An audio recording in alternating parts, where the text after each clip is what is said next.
مصطفیٰ کریم صلی اللہ علیہ وسلم کے عاشقوں کے لیے یہ سال ہرا بھرا ہو جائے۔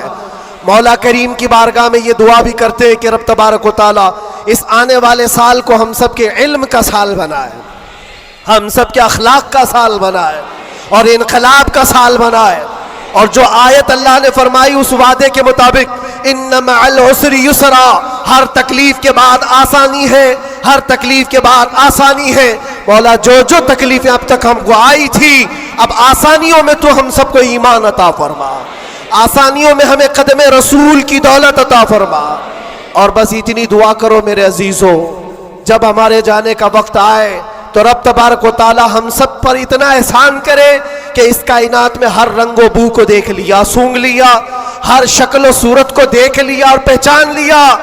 بس یہ آنکھیں ترستی ہیں اس بات کے لیے کچھ ایسا کر دے میرے کردگار آنکھوں میں، ہمیشہ نقش رہے روئے یار آنکھوں میں، انہیں نہ دیکھا تو کس کام کی ہیں یہ آنکھیں کہ دیکھنے کی ہے ساری بہار آنکھوں میں۔ رب تعالیٰ کی بارگاہ میں دعا کرو، مولا تیرا یہ بندہ تجھ سے آج یہ التجا کرتا ہے، اس نئے سال کی برکت میں دنیا مٹھائیاں تقسیم کر رہی ہے، ہمیں انعام میں تو دیدار رسول عطا فرما دے۔ اس آل رسول کی برکت سے مولا مرنے سے پہلے ہمیں زیارت مصطفیٰ نصیب فرمائے، وہ شکل و صورت مصطفیٰ جو آنکھوں میں بس جائے تو دنیا کا حسن ہیچ ہو جائے۔ مولا کریم ہم کو اس حسن کا پرستار بنائے، اس حسن کا عاشق بنائے۔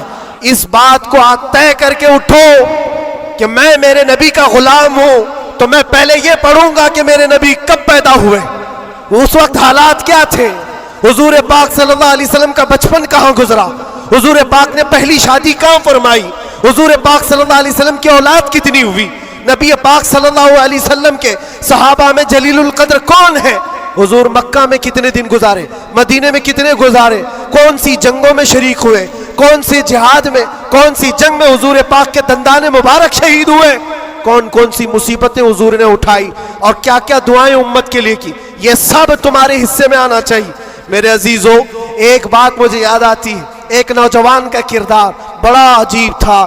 میلاد کا دن تھا 12 ربیع الاول، شاید میں نے یہاں دہرایا ہو یہ بات، میں ٹرین سے اتر رہا تھا، ایک نوجوان مجھ سے کہنے لگا حضرت میں چاہتا ہوں کہ آج حضور کی بارگاہ میں کوئی اچھا تحفہ پیش کروں، سب جھنڈے کمکمے مٹھائیاں سب لگا کر کے تو تحفے پیش کرتے، اس نے کہا میں کچھ ایسا کرنا چاہتا ہوں حضور پاک صلی اللہ تعالیٰ علیہ وسلم کو خوشی ہو۔ میں اتر رہا تھا، اچانک ذہن میں یہ بات آئی، کہا اللہ کے نبی کے اخلاق یہ تھے کہ وہ بوڑھوں کی مدد کرتے، ان کا بوجھ اٹھاتے تھے، مکہ میں حضور مشہور تھے اس بات پر۔ ہم اتر رہے ہیں، دیکھو ٹرین سے کوئی بوڑھا اتر رہا، اس کا سامان اٹھا کر پہنچا دو، سنت ہے یہ بھی، اور آج 12 ربیع الاول ہے، تم حضور کی بارگاہ میں خراج عقیدت پیش کر۔ یہ بات کہا اور میں گزر گیا۔ وہ جوان ایک بوڑھی عورت 2 بڑے بڑے شاپر لے کر آ رہی تھی، اس کے پاس گیا اور کہا کہ اماں جی مجھے دو، میں اٹھاتا ہوں۔ وہ پہلے تو گھبرائی، کہا کہ تو کیوں اٹھائے گا، تو کولی ہے، کیا ہے میرا سامان کیوں، نہیں دوں گی، نہیں دے رہی تھی، اور کیوں دے اجنبی کو کوئی، اس نے اصرار کیا اماں جی دے دو اٹھا لوں گا۔ کہا اتنا کیوں کہہ رہا ہے بیٹا، تو سامان لے کے بھاگنا ہے، کیا کرنا ہے، اس نے صاف صاف سمجھا دیا اماں جی بات یہ ہے آج 12 ربیع الاول کی تاریخ ہے، ہمارے پروفٹ محمد صلی اللہ علیہ وسلم کا جنم دن ہے، اور ان کی عادت تھی کہ وہ بوڑھے لوگوں کا بوجھ اپنے ہاتھ اٹھاتے تھے، میں چاہتا ہوں کہ ان کا عمل دہراؤں، ان کے اخلاق پر عمل کروں اور میں ان کی روح کو خوش کروں۔ بوڑھی کے دل میں بات آ گئی، کہا لے بیٹا، تو تیرے نبی کی بات کر رہا ہے، آج تمہارا کوئی تہوار کا دن ہے، یہ کرنا ہے تو کرو۔ وہ شاپر لے کر کے گیا، اس کو جہاں تک پہنچانا تھا پہنچایا۔ یہ بات آئی گئی گزر گئی، ہم بھی تو سوچتے ہیں کہ چھوٹی سی بات ہے۔ 6 مہینے گزر جانے کے بعد، 6-7 مہینے کے بعد اس نوجوان نے مجھ سے کہا کہ حضرت وہ بوڑھی عورت جس کا میں سامان اٹھایا تھا وہ ابھی رابطے میں کانٹیکٹ میں ہے، ابھی آئی اور کہہ رہی ہے کہ بیٹا 6 مہینے گزر گئے، اب تک میں تیرے نبی کا بایو ڈاٹا ہی پڑھ رہی ہوں، اب تک میں ان کے اخلاق ہی پڑھ رہی ہوں۔ کہا کیوں؟